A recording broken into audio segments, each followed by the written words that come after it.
കുടുംബദേവത, പരദേവത. ഈ പരദേവതയെ അന്വേഷിച്ച് പരക്കം പായുകയാണ് നമ്മളിന്ന്. കാണുന്ന ജ്യോത്സ്യന്മാരെന്ത് പറഞ്ഞു വിടും? പരദേവതയുടെ അടുത്ത് ചെന്നിട്ട് അഭയം തേടേണ്ടറിയും. അപ്പോൾ പരദേവതയെ അന്വേഷിച്ചിട്ടാണ് നമ്മൾ ഓടുന്നത്, അതായത് ഫാമിലി ഡേറ്റിംഗ്. ഈ കുടുംബദേവത എന്താണ്? എങ്ങനെയാണ് നമുക്ക് കുടുംബദേവതയെ സൃഷ്ടിക്കാൻ കഴിയുന്നത്? അതേക്കുറിച്ചാണ് നമ്മളിന്ന് സംസാരിക്കുന്നത്. എന്താണ് ഫാമിലി ഡേറ്റിംഗ്, പരദേവത? അറിയേണ്ടത്. പരദേവതയുള്ളവരും ഇല്ലാത്തവരുമെല്ലാം നമ്മളുടെ ഇടയിലുണ്ട്. പരദേവതയുള്ളതും ഇല്ലാത്തതും ഒന്നും ഒരു കുറ്റമല്ല. എങ്ങനെയാണ് ഒരു പരദേവതയെ, കുടുംബദേവതയെ, ഫാമിലി ഡേറ്റിയെ നമുക്ക് നിർമ്മിക്കാൻ കഴിയുന്നത്, ഇൻസ്റ്റാൾ ചെയ്യാൻ കഴിയുന്നത്? ഫാമിലി ഡേറ്റിയെ നമുക്ക് ഒരു പ്ലേസിൽ ഇൻസ്റ്റാൾ ചെയ്യണമെങ്കിൽ രജസിനെ ഏകുന്ന ഡാർക്ക് എനർജിയെ day and night 24 hours maintain ചെയ്യണം, നിലനിർത്തണം. ഡാർക്ക് എനർജി, ബ്ലാക്ക് എനർജി വേണം. എങ്ങനെയുള്ള ബ്ലാക്ക് എനർജിയാണ് വേണ്ടത്? രേതസിനെ, മെൻസസിനെ ഉൾപ്പെടെയുള്ള രജസിനെ ഏകുന്ന ഉപമാതാവാണ് ഫോസ്റ്റർ മദർ എന്ന് പറയുന്നത്. ഫോറസ്റ്റിൻ്റെ വൈഭവമാണ്, മഹാവൃക്ഷ പ്രകൃതിയുടെ ശ്രീഭാവമാണ് ഈ ഫോസ്റ്റർ മദർ എന്ന് പറയുന്നത്. നമുക്കറിയാം, മേടുകളാണ് മാടുകളെ സൃഷ്ടിക്കുന്നത്, കുന്നുകളാണ് കന്നുകളെ സൃഷ്ടിക്കുന്നത്, ചില്ലകളാണ് എല്ലുകളെ സൃഷ്ടിക്കുന്നത്, പുല്ലുകളാണ് പല്ലുകളെ സൃഷ്ടിക്കുന്നത്. പുല്ലിൻ്റെ എണ്ണം കുറഞ്ഞാൽ പല്ലിൻ്റെ എണ്ണം കുറയും, ചെണ്ടിൻ്റെ എണ്ണം കുറഞ്ഞാൽ ചുണ്ടിൻ്റെ എണ്ണം കുറയും. ഇത് പരസ്പരം സസ്യലോകവും ജന്തുലോകവും തമ്മിൽ, പ്ലാന്റും അനിമൽസും തമ്മിൽ വലിയൊരു റിലേഷൻ ഇവിടെ നിലനിൽക്കുന്നുണ്ട്. മഹാവൈഷ്ണവ ശക്തിയുടെ ശ്രീഭാവത്തിൽ നിന്നിട്ടാണ് ഫോസ്റ്റർ മദർ രൂപപ്പെടുന്നത്.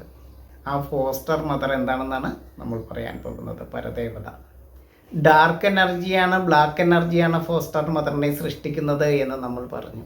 അപ്പോൾ എങ്ങനെയുള്ള ഡാർക്ക് എനർജിയാണ് ഈ ഫോസ്റ്റർ മദറിനെ, ഉപമാതാവിനെ സൃഷ്ടിക്കുന്നത്? പരദേവതയെ സൃഷ്ടിക്കാൻ എങ്ങനെയുള്ള ഡാർക്ക് എനർജിയാണ് വേണ്ടത് എന്നാണെങ്കിൽ, സത്വഗുണമുള്ള വായുവിൻ്റെ ഷെൽട്ടർ പോലെയുള്ള സുരക്ഷിതമായിട്ടുള്ള useful blankets of type of the secret place, അതാണ് യക്ഷം. പിൽഗ്രിമേജ് എന്ന് പറയും, തീർത്ഥസ്ഥാനം.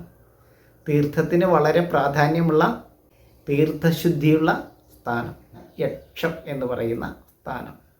യക്ഷം എന്ന് പറഞ്ഞാലോ, യക്ഷൻ എന്ന് പറഞ്ഞാൽ ഗന്ധഗുണമുള്ള വൃക്ഷലോകത്തെയാണ്. നാൽപ്പാമരങ്ങൾ, അതായത് അത്തി, ഇത്തി, പേരാൽ, അരയാൽ, ഞാവൽ, ഇലഞ്ഞി, പാല എല്ലാം യക്ഷൻ എന്ന് പറയുന്ന വർഗത്തിൽ പെടുമെങ്കിൽ യക്ഷം എന്നാണ് പറയുക ഇതിന്. യക്ഷം എന്ന് പറഞ്ഞാലോ, മഹാവൃക്ഷ പ്രകൃതിയുടെ സ്ത്രീ പുരുഷ ഭാവങ്ങളെ മുഴുവൻ ഗന്ധഗുണമുള്ള വൃക്ഷലോകങ്ങളും ഇതിനകത്ത് പെടും. മഹാവൃക്ഷ പ്രകൃതി മാത്രമല്ല, ചെറിയ ചെടികളുമെല്ലാം, ഗന്ധഗുണമുള്ള ചെറിയ ചെടികളുമെല്ലാം എന്തിൽ പെടും?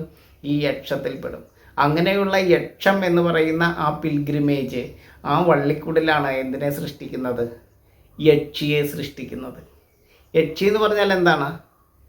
മൂക്കുകൊണ്ട് സഞ്ചരിക്കുന്ന പരാഗണകാരികളായിട്ടുള്ള ജീവലോകത്തെയാണ് യക്ഷി എന്ന് പറയുന്നത്. മൂളിക്കൊണ്ട്, മൂക്കുകൊണ്ട് ബ്രഹ്മാവിൻ്റെ മൂക്കിൽ നിന്നും ജനിച്ച് സഞ്ചരിക്കുന്ന പരാഗണകാരികളായിട്ടുള്ള ജീവലോകത്തെയാണ് യക്ഷി എന്ന് പറയുന്നത്. അതിൻ്റെ വലിയ വിഭാഗമാണ് പക്ഷി എന്ന് പറയുന്നത്. പക്ഷിയെ നമുക്ക് പേടിയില്ല, യക്ഷിയെ നമുക്ക് പേടിയാണ്. എന്താണ് യക്ഷിയെ പേടി? യക്ഷി കൂട്ടത്തോടെയാണ് ആക്രമിക്കുക. കടന്നൽ, തേനീച്ചകളെല്ലാം കണ്ടിട്ടില്ലേ? പരാഗണകാരികളായിട്ടുള്ള ജീവലോകത്തെയാണ് പറയുന്നത് യക്ഷി എന്ന് പറയുന്നത്. അപ്പോൾ നമ്മളുടെ കാവുകളിൽ, നമ്മളുടെ പരദേവതാ പീഠങ്ങളിൽ എന്തുണ്ടാവും? യക്ഷി ഉണ്ടാവും, അല്ലേ? യക്ഷിയാണ് തേനിനെ ജനിപ്പിക്കുന്നത്, തേനാണ് പാലിനെ സൃഷ്ടിക്കുന്നത്, പുല്ലാണ് പാലിനെ സൃഷ്ടിക്കുന്നത്, പൂവാണ് തേനിനെ സൃഷ്ടിക്കുന്നത്, തേനാണ് സർവ്വജീവലോകത്തിൻ്റെയും ബേസായിരിക്കുന്ന ആ പ്രണയമധുരത്തെ നൽകുന്നത്. സർവ്വജീവലോകത്തിൻ്റെയും പ്രണയമധുരത്തെ പകരുന്നത് ആരാണ്? ആ തേനാണ്. ആ തേനിനെ സൃഷ്ടിക്കുന്ന ബേസായിരിക്കുന്ന ഭൂതഗണങ്ങളാണ് യക്ഷി.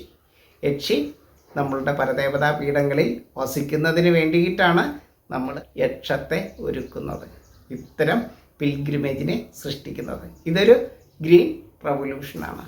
എങ്ങനെയാണ് ഇങ്ങനെ ഒരു തീർത്ഥസ്ഥാനത്തെ നമുക്ക് എസ്റ്റാബ്ലിഷ് ചെയ്യാൻ പറ്റുക, അല്ലെങ്കിൽ ഇൻസ്റ്റാൾ ചെയ്യാൻ പറ്റുക എന്നാണെങ്കിലും, വെയിൻ, സ്റ്റിക്ക്, ക്ലിപ്പിംഗ് പ്ലാന്റ്, അതുപോലെ തന്നെ ബോവർ, കുറ്റിച്ചെടികൾ, വള്ളിച്ചെടികൾ, വള്ളിക്കുടൽ എന്നിവയാലാണ് ഗ്രീൻ റെവല്യൂഷനെ ചെയ്തുകൊണ്ടാണ് ഇങ്ങനെ ഒരു ഫോസ്റ്റർ മദറിനെ നമുക്ക് നിർമ്മിക്കാൻ കഴിയുക. എന്തിനാണ് ഇങ്ങനെ ചെയ്യുന്നത്? വെയിനാണ് റെയിനെ നൽകുന്നത്, നമ്മളുടെ പെയിനെ മായ്ക്കുന്നത്, വേദനകളെ മായ്ക്കുന്നത്. എന്തിനു വേണ്ടിയാണ് നാം ഇങ്ങനെ പ്ലാന്റിനെ സപ്പോർട്ട് ചെയ്യുന്നത്, പ്ലാന്റിനെ സംരക്ഷിക്കുന്നത് എന്നാണെങ്കിൽ reincarnation and rebirth in the earth. പ്ലാന്റിന് പുനരവതരിക്കാനും അതിലൂടെ ആനിമൽസിന് പുനർജനിക്കാനും വേണ്ടിയാണ് നമ്മളിങ്ങനെ യക്ഷത്തെ ഒരുക്കുന്നത്. അങ്ങനെയാണ് ഫോസ്റ്റർ മദർ ലൈവ് ആകുന്നത്.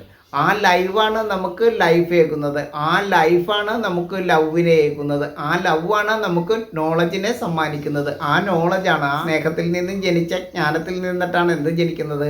ആത്മീയത ജനിക്കുന്നത്, അറിവ് ജനിക്കുന്നത്. ആത്മീയത എന്ന് പറഞ്ഞാൽ എന്താണ്? അറിവെന്നാണ് അർത്ഥം. എങ്ങനെയുള്ള അറിവാണ് ആത്മീയത? 33 കോടി ചരാചരങ്ങളെയും പുനർസൃഷ്ടിക്കുന്നതിന് വേണ്ടിയിട്ട്, സംരക്ഷിക്കുന്നതിന് വേണ്ടിയിട്ടുള്ള അറിവാണ് ആത്മീയത. ആ ആത്മീയതയുടെ ലോകമാണ് ഭാരതം വിഭാവനം ചെയ്യുന്നത്. ഒരു കുടുംബത്തെ സംരക്ഷിക്കുവാൻ, ഒരു കുടുംബത്തിൻ്റെ ആരോഗ്യത്തിന് വേണ്ടിയിട്ട്, ഫോസ്റ്റർ മദറിനെ, പരദേവതയെ സൃഷ്ടിക്കുവാൻ വേണ്ടിയിട്ട് നമുക്ക് ഇങ്ങനെ ആത്മീയത ചെയ്യണമെങ്കിൽ ലോകത്തെ വസുദൈവ കുടുംബമായി കാണുന്ന ഭാരതം എത്ര വലിയ സയൻസിലൂടെ ആയിരിക്കും ആ ആത്മീയതയുടെ തലത്തെ വളർത്തിയിരിക്കുന്നത്.